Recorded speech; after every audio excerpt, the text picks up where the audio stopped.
An Indiana State trooper is out of the hospital tonight after getting shot during a gun battle with a suspected drug dealer. And tonight we have brand new details on the investigation that led up to the shooting. We also hear tonight from witnesses who tell us exactly what they saw just moments before those first shots were fired. Chopper 13 HD flew over the scene this afternoon at an apartment complex on the northwest side. Investigators say a man was killed and a trooper injured after that suspect pointed a gun at officers during a chase.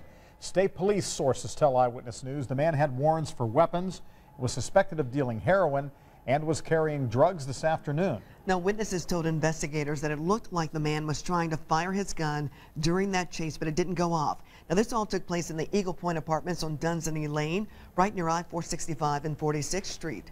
Eyewitness News reporter Emily Longnecker begins our coverage from IU Methodist Hospital tonight with more on the trooper's recovery and the investigation.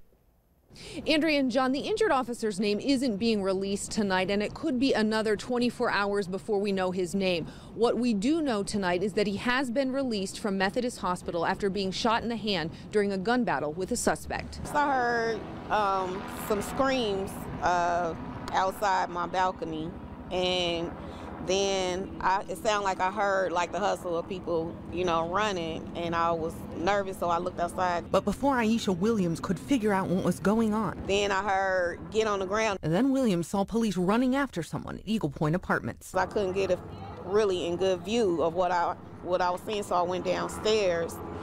And then as I was going down to the bottom of my stairs, that's when I heard like about five or six rounds go off. That was the sound, say police, of a gun battle between the trooper and a suspect police had been watching as part of an undercover drug investigation.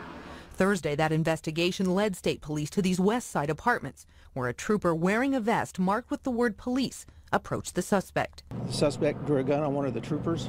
That trooper took cover and let other troopers know the suspect was armed. State police say several officers chased the man throughout the apartment complex. He was brandishing at the officers. Okay. There was no shots fired during the pursuit itself. That all changed, though, when the suspect jumped over a fence. That's when gunfire rang out. I heard a couple of shots, then I heard 5 more shots, then I ain't hear no more shots. The suspect was killed. The trooper who went over the fence after him was shot in the left-hand index finger. The police officer had us around and had the officer trying to comfort him.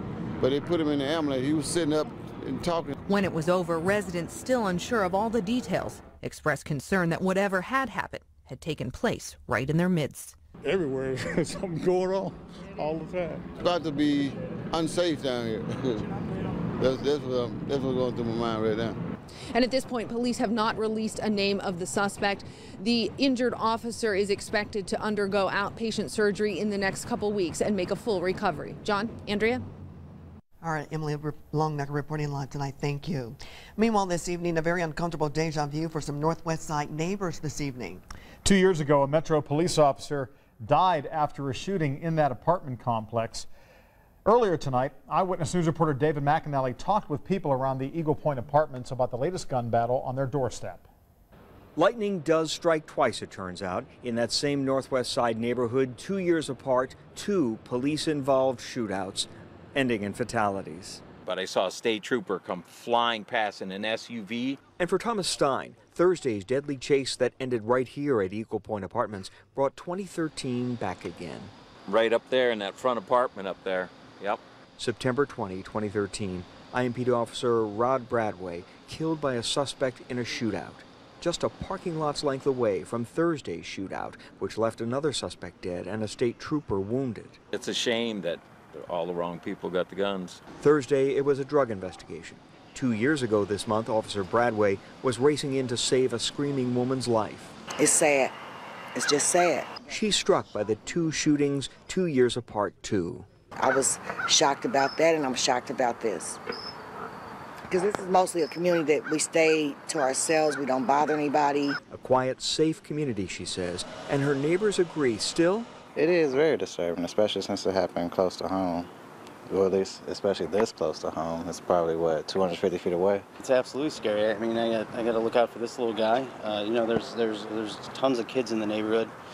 The incident today, it happened 10 minutes before the kids were all supposed to come home. I mean, 10 minutes later, and it could have been a nightmare. It was already a nightmare scenario.